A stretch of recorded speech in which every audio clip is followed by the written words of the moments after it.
I'm Jim Kunkel, and welcome to Lessons for Life. Before we get into tonight's topic, which is boundaries, I'd like to introduce Eleni Anastos. Eleni, the host with the most.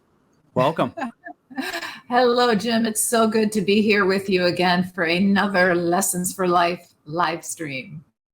Yeah, it's great. We were talking the last episode about the feedback we've been getting from everyone, the messaging, and it's just, once again, it is amazing to see the support that we have, and we so greatly appreciate every one of our viewers and our fans as well. Absolutely. Extremely grateful because we are here to connect. It's all about connection and being of service. So that means the world to us. So thank you. Yeah, this is a great learning opportunity. That's why we call it Lessons for Life. But before we get into tonight's topic of boundaries, I want to do a shout out to Eleni's hit book, My Reinvented Life. And it's still available on Amazon and Barnes & Noble, 5-star rating. Please go out there and get your copy as soon as the video ends here. Actually, I can end the video now. Here we go. I have my copy with me, and you can see it's pretty well used. So it's a treasured copy for me. So thank you so much. Eleni, let's talk about boundaries. Let's talk about first, healthy emotional boundaries. And what I wanted to do before we really got into it, I took a look into, the clinical definition and, what I was able to, kind of gleam out of different resources and things like that, that healthy emotional boundaries not only help guide your positive personal relationships, but they also help to protect you from the negative. But I know there's much more to boundaries, especially emotional boundaries. So I'd like to get your definition. Yeah. Well, I love that you emphasized emotional boundaries. And this is such an important topic. I mean, that's why I knew I had to dedicate a chapter to this in my book, because everyone's so familiar with the physical boundaries, from lines on the road, fences in yards that have dogs, the backstop in baseball, the list could go on. And nobody questions those kind of boundaries because they already know they're there to keep us safe. And to me, that's the same thing about those invisible boundaries, the emotional ones. It's to keep you safe. And implementing those kind of boundaries, the invisible ones, is the best way you can practice self-care, in my opinion. Because a quote that I really appreciate that resonates with me, author anonymous, but it simply says, whatever you are willing to put up with is exactly what you will have. And we teach people how to treat us. Now, granted, of course, things happen to people without question, that's through no fault of their own. But I'm talking about long-term, relationships, people in your circle day to day. Having those boundaries is the best way to practice self-care and to teach other people how you expect to be treated. Yeah, I look at it too, that boundaries also, they really empower you to better help you care for others, especially those that are, struggling, that might be around you. So boundaries are so important, not only for yourself, but also for others that are around you that you care about. Yes, 100%. Because to me, a healthy boundary should benefit both people, both sides. It's not just, well, this is the way I want to do it. This is the way I want to live. So, my way or the highway. That's not it at all. It should support both sides. And to me, the kicker is when you implement boundaries, and to your point, you're also giving the other person the chance to step into their power. That they can do things for themselves. They can take care of themselves to, a degree, whatever that is. And of course, not talking about any type of emergency or crisis. We need to be there for each other. We're talking about the day-to-day long game. Yeah, and another aspect too that that I learned about boundaries are that they can really serve as a defense against sometimes with emotional load and turmoil from other people as well. So they can kind of help, kind of shield you a little. They might not protect you completely, but they are a good defense and shield from that heavy load of an emotional trauma or emotional load from someone. Yes. Because if you start to take on, so much more than you really want to, and, today I posted no is a complete sentence. And if we take on more than we truly want to, more than we know that what is right for us, and again, we're not talking about emergencies, crisis, you need to be there for each other. But we're talking about times when you acquiesced, and it's like continuing to get a withdrawal. So if we go to the ATM and we keep making withdrawals, but we never make a deposit, we're going to end up drained and depleted. So boundaries can help prevent that from happening. Yeah, that's a great segue into really what I wanted to kind of cover next with you, which is, examples of boundaries. And as you mentioned, where you talked about no, saying no to requests and demands that you cannot, or you don't want to fulfill, that's a great way to set that boundary by the use of the word no. It has a strong meaning to it. Because I want people to also, think about the times where they did say yes when they didn't want to, and how that impacted the relationship. I'll real briefly share a story from my book. When I was first in Florida and I'd already started my coaching business, I got to know some folks locally, and I had a couple of local clients. And they introduced me to this woman, Kathy, we'll say, of course, not the real name. And they knew that Kathy was looking for a business coach because she really wanted to start her own business. And so I came highly recommended. Kathy and I met, we hit it off. I talked about what I would structure for her for a 6-month program. She was so excited. And we discussed the investment. She agreed, no problem. All was well with the world. Now, she was a massage therapist and well-versed in the healing arts, and she just wanted to really hang up her own shingle, so to speak. So we had set the date to start, and it was a couple months off because she was doing a lot of traveling. But in the meantime, we did see each other in social circles. But when it came time closer to that start date, I never got the deposit. So I reached out to her and said, inquired about what was going on. And she literally said, well, I've been thinking about that, and we've become friends, and you should just give this to me. And I said, I should just give this to you. And I said, you literally said, I want to hire you. We discussed the investment. You agreed. You signed the contract. Now, could I have given it to her? Sure. But I'll never forget the moment when I said, okay, well, you're a massage therapist. So I'm going to come over 3 times a week for a 60-minute massage every week for 6 months. And she said, well, that would be effing crazy. I said, well, you're asking me to basically do the same thing. So again, could I have given the services away? Sure, absolutely. Would I have ended up resenting it, the relationship, her and myself? Absolutely. So I had to implement the boundary. Yes, to a point we had become friends, but this is my livelihood. This is my business. This is what's going to happen. And we never worked together, of course, but it is so vital to really, that's when you want to, as mom would say, stick to your guns. If that's what you really feel, because the resentment and everything else that can end up brewing after that, it's not worth it. Yeah. In addition to that, the other thing you could do is, ask for space when you need your own time. And Yes. that is a form of boundary as well. Yes. Because one person can't always be the giver or always be the taker. I've never liked the saying, relationships are 50-50. They should be 100-100, with both parties all in that want to see the success of the relationship. And I've said to clients, coaching clients, I can't care more about your success than you do. Both of us need to be all in.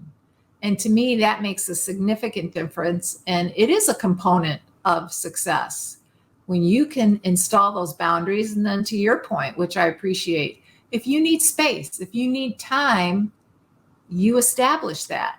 That's a boundary. And that's something you deserve because it goes back to self-care. We don't take care of ourselves, like the airplane analogy, put the oxygen mask on yourself first so you can help other people. The next example of a boundary, and you and I've had conversations in the past about this, is never allow others to dictate your feelings. Yes. Oh, that's so true. Because for someone to try to impose upon you, this is shoulding on you. Well, you shouldn't feel this, or you should feel that. The shoulding on you. And you should just shut the heck up. Don't should on people, because it's not about agreeing. Well, I wouldn't have felt that way if I were in your position. Maybe you would have, maybe you would have not. But what matters is the respect. Allow that person, like you talk about creating space. And to me, having healthy boundaries is about also creating that safe space where that person can say and feel what they need to. Of course, not in any, hostile, negative way, but everybody has to process whatever it is they're going through. So I appreciate you brought that up. Yeah, and the other thing too that I've learned over a number of years is really speaking up when you feel uncomfortable about a particular situation. You have to be able to express your feelings and talk to others about what does make you feel uncomfortable, especially if someone's trying to put something on you that you really listen. This is not. I don't feel comfortable with this. This is a boundary that I'm gonna push back on this particular situation or occurrence. So, yeah. Well, without question, to speak up, it takes guts. It takes courage. Especially for those of us that knew that we were born the innate nurturers. You want to care for everybody, you want to help everybody, and you're on autopilot and you give and give and give. Well, I understand that, but again, eventually that bank account is going to be at balance of 0, and then you have nothing left to give. So having the courage to speak up for yourself, I think, is one of the best boundaries you can ever implement, because it goes back to, we teach people how to treat us. So if they know, what, she's got something to say, he's got something to say, I need to listen to this because it's important to them. Very true, very true. A couple minutes ago, you had mentioned about respect, and when I think about respect, when it comes from a partner, a business associate, a friend, it could be really anybody that you encounter that you have some type of a relationship with, is that you really need to qualify that respect and to understand exactly what the meaning or the definition between you and that other person. What does respect mean? Is it just a word, or is it a true feeling? And what's the depth and really sincerity of that as well? Because that's really important to be able to qualify what that respect level is. And that's such an excellent point, because someone could say, I was respecting you, I showed you respect. But then you and I may have totally different definitions, to your point, of what respect means. Like when I say I respect you, inherent with that means certain things. And that is so vital to establish in all relationships, personal and professional, because we've both talked to a lot of people that have felt disrespected, in the workplace. It happens across the board. It doesn't matter what industry you're in. And if you feel like there are no boundaries, that you're either being should on, or there's no safe space for you to simply share how you feel, or share an idea that you have, that could support the business, then obviously we need those boundaries set in place, because you want people to feel empowered. You want them to feel proactive and productive. You don't want them to fear standing up for themselves or fear speaking up. And it's, of course, being done in a respectful manner. And I know that I'm respecting myself when I have taken the time to implement those invisible boundaries, because there are a lot of times, I mean, I'm a recovering enabler, that you just want to help everybody, and it's well intentioned. Oh, let me do that for you, the nurture in you. Let me take care of you. I get it. But there were so many times I just kept putting my stuff on the back burner that I ended up not being happy with myself. And I felt in some levels that I was disrespecting myself because suddenly my goals and dreams, I wasn't putting the effort into. I was taking care of everybody else.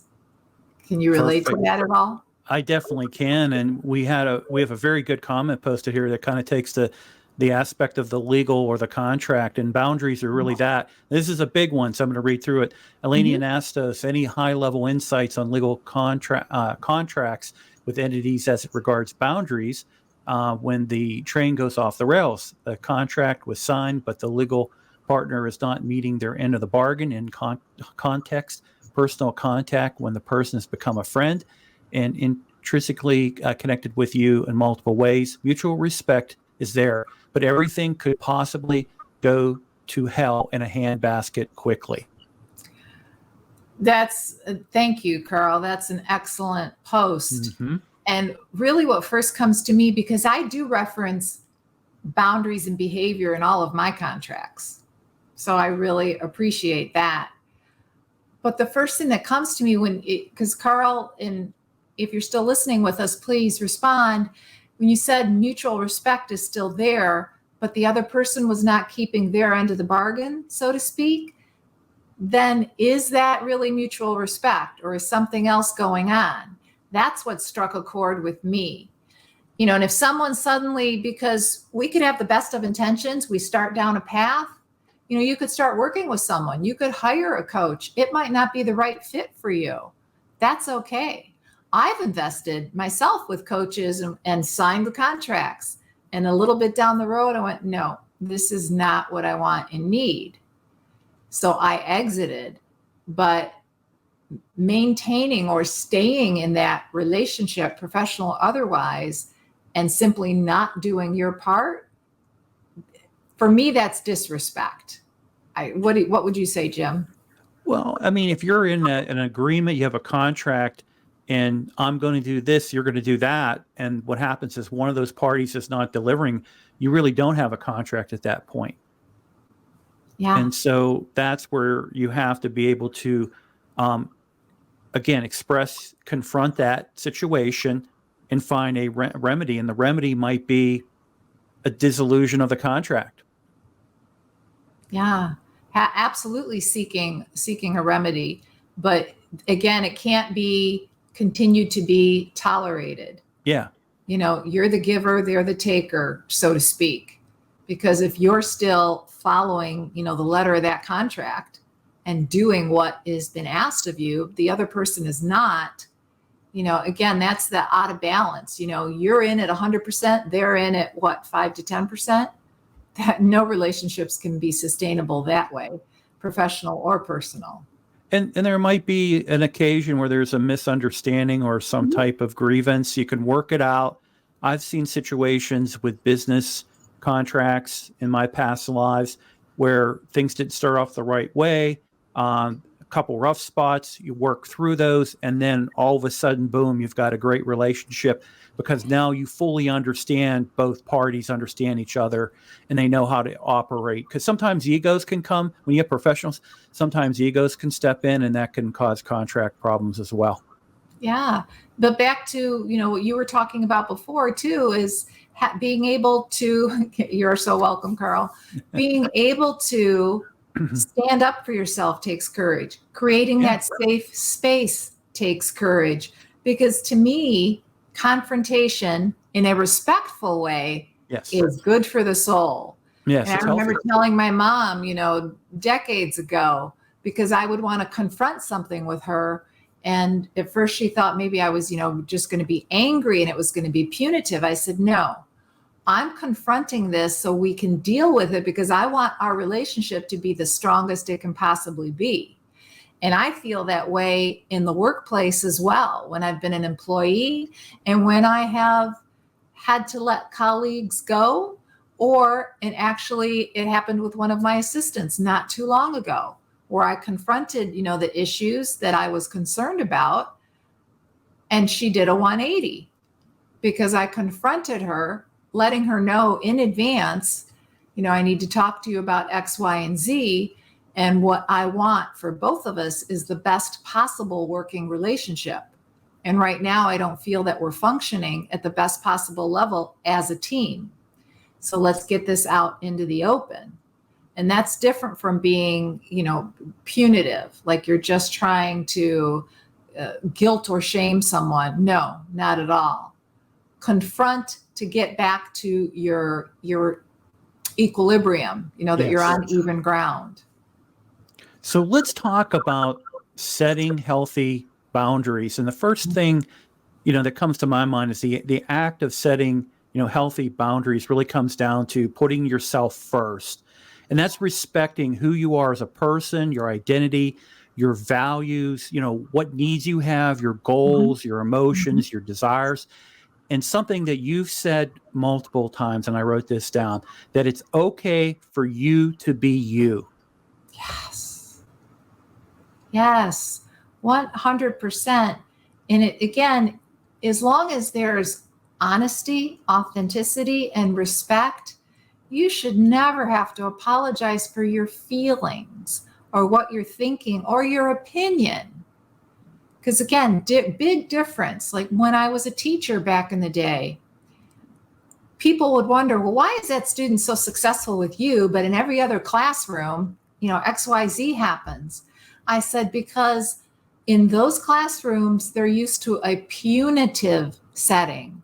Punishment is a lot different from discipline. Discipline, we're teaching you habits. We're teaching you what we expect. We're teaching you how to behave to create the most successful experience for all involved. Punishment, being punitive, is guilt and shame.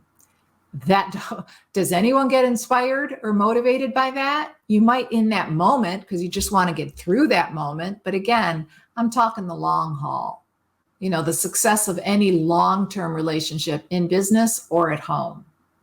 So let's talk about, Betsy wrote this, and this is, marriage being really a partnership and in a way, kind of a business relationship and more on a personal level. 2 points I found to be true in my marriage. One, I agree that it's not 50-50 relationship. It's both partners and at least 100%, but recognize there will be times in the relationship where one may need to give a little more. Healthy issues, career challenges, family challenges may require the extra. And two, I set boundaries early in our relationship. If he thought he could do something better than I could, and he was correcting me on how now owned the task, and he loves his mother's pumpkin pie. Oh, I so appreciate the points you brought up, Betsy. Yes, Yeah. Thank you. I'm even rereading it a little bit over here. Yes, the point about it's not all, it should be 100, meaning, we're obviously both committed to the success of this relationship. But to her point, absolutely. There may be days or times where someone else needs to carry it 120% and you're at 80. The numbers don't matter. That is true, but the commitment level to me for both parties is what matters the most. And again, that's at work. Something may happen at work. If I had a colleague had a family emergency, of course, I'm going to jump in and help finish their tasks without question.